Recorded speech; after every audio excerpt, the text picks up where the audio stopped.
आज इस लेक्चर में डिस्कस करेंगे फिर से क्रिमिनल प्रोसीजर कोड के टॉपिक पे और सीरीज को कंटिन्यू करते हुए चैप्टर 12 का सीआरपीसी आज डिस्कस करने वाले हैं हम लोग सेक्शन 164A पे। बहुत ही इंपॉर्टेंट सेक्शन है।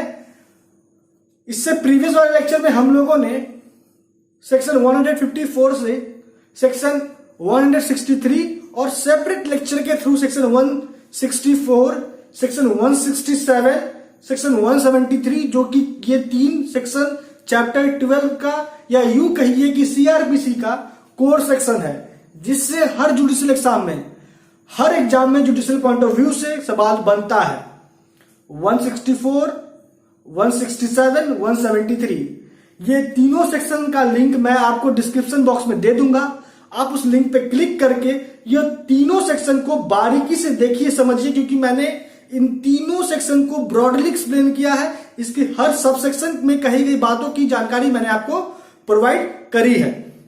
तो आज के इस लेक्चर को स्टार्ट करने से पहले अगर आप मेरे चैनल पे नए हैं तो नीचे दिए गए सब्सक्राइब बटन पर क्लिक कर लें, चैनल को सब्सक्राइब करें, बेल आइकन दबाएं ताकि आपको डेली लेक्चर मिल सके। अगर आपको कोई समस्या है लॉ से रिलेटेड तो आप कमेंट बॉक्स में कमेंट जरूर करें। तो चलिए आते हैं आज के लेक्चर पे। तो सबसे पहले हम लोग जानने वाले हैं ऑब्जेक्ट सेक्शन 164A का। तो सेक्शन 164A कहना क्या चाह रहा है पहले ये समझिए, उसके बाद सेक्शन 164 के अंदर के प्रावधानों पे हम लोग डिस्कस करते हैं।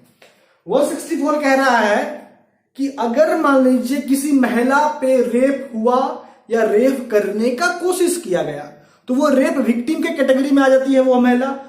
अब उस महिला का जो मेडिकल एग्जामिनेशन होगा और कैसे होगा, कौन करेगा, कहां होगा, तो इस बात से जुड़ी हुई जो भी जानकारी है वो आपको मूलतः सीआरपीसी के सेक्शन 164A से ही मिलेगा।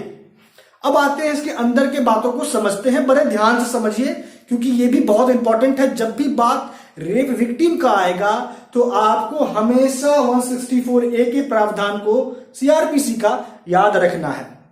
आप लोगों से अनुरोध है कि आप लेक्चर को देखते वक्त या सुनते वक्त अपने पास बेयर एक्ट या टेक्स्ट बुक जरूर रखें, ताकि आपको बातों को तरीके से समझने में और बेयर एक्ट को कैसे हैंडल करना है, कैसे डील करना है, इस बात को भी समझने में सहूलियत हो।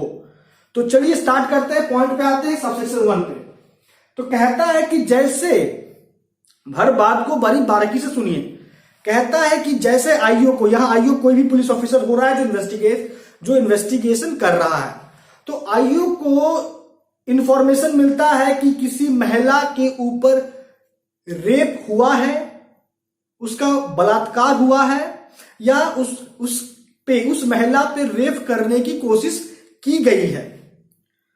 अब उस आईओ को, उस पुलिस ऑफिसर को लगता है कि इस अपराध को लेके अगर कोई सबूत मिलेगा तो उस महिला के मेडिकल एग्जामिनेशन के थ्रू मिलेगा, जिससे यह साबित हो जाएगा कि कोई पार्टिकुलर पर्सन है जिसने उस महिला के साथ शारीरिक संबंध बनाया है, उस महिला के बिना सहमति के। ठीक है, तो यहां पे वह आईओ क्या करेगा? तो वह जो आईओ है, आईओ मीन्स टू से जो पुलिस ऑफिसर इस मामले का इंस्पेक्शन कर रहा है, वह जैसे उसको यह जानकारी मिली, जिस टाइम को जानकारी मिली है उस टाइम से 24 घंटा के भीतर उस महिला के मेडिकल एग्जामिनेशन को लेके उसको सेंड कर देगा, भेज देगा। किसके पास? तो रजिस्टर्ड मेडिकल प्रैक्टिशनर के पास। अब यहां जो रजिस्टर्ड मेडिकल प्रैक्टिशनर है वो गवर्नमेंट हॉस्पिटल से भी बिलोंग कर सकता है या फिर प्राइवेट हॉस्पिटल से भी बिलोंग कर सकता है। अगर रजिस्टर्ड मेडिकल प्रैक्टिशनर नहीं है तो कोई भी मेडिकल प्रैक्टिशनर के द्वारा उस महिला का मेडिकल एग्जामिनेशन के लिए उस महिला को आईओ फॉरवर्ड कर देगा, महिला को उस मेडिकल प्रैक्टिशनर के पास। तो इतनी बातों की जानकारी आपको मिली सबसेक्शन 1 से। अब जैसे महिला जिसके ऊपर बलात्कार हुआ, जिसके ऊपर रेप हुआ है या जिसके ऊपर रेप करने का कोशिश किया गया है, उस महिला को जैसे फॉरवर्ड किया गया, जैसे भेजा गया रजिस्टर्ड मेडिकल प्रैक्टिशनर के पास। उसके बाद सबसेक्शन 2 कहता है कि वह रजिस्टर्ड मेडिकल प्रैक्टिशनर, चाहे वो सरकारी अस्पताल से हो चाहे वो प्राइवेट अस्पताल से बिलोंग करता हो, वह उस महिला को एग्जामिन करेगा, उसका मेडिकल चेकअप करेगा और मेडिकल एग्जामिनेशन का रिपोर्ट तैयार करेगा। अब देखिए, ये जो मेडिकल रिपोर्ट तैयार होगा सबसेक्शन 2 के तहत उस महिला के एग्जामिनेशन के संबंध में, तो उस मेडिकल रिपोर्ट में किन किन बातों की जानकारी होगी।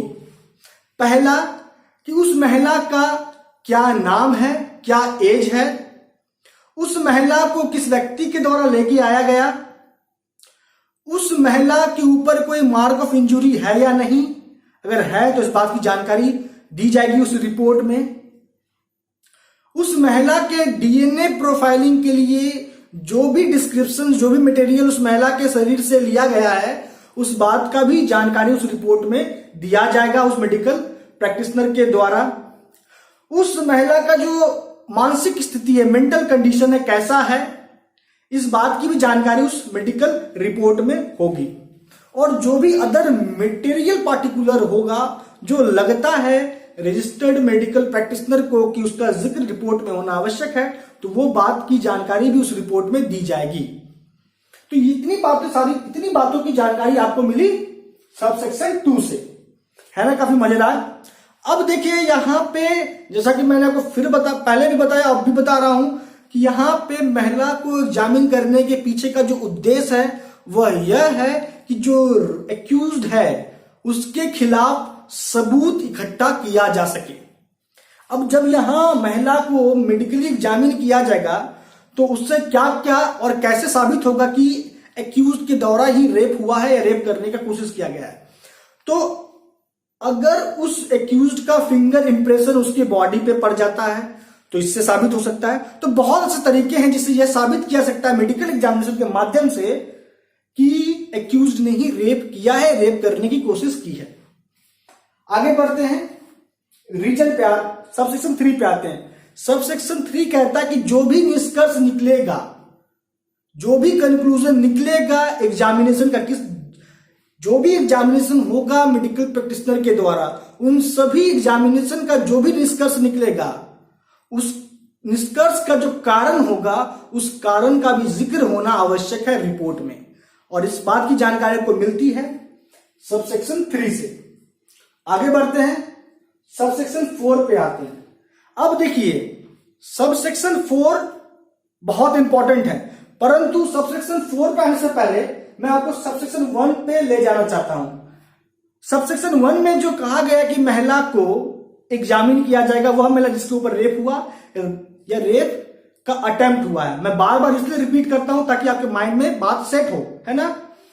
तो उसका एग्जामिनेशन हो रजिस्टर्ड मेडिकल प्रैक्टिशनर के द्वारा, उससे पहले उस महिला का उस एग्जामिनेशन को लेके सहमति होना आवश्यक है, सहमत होना आवश्यक है, या उस महिला का सहमति देना आवश्यक है एग्जामिनेशन के संबंध में।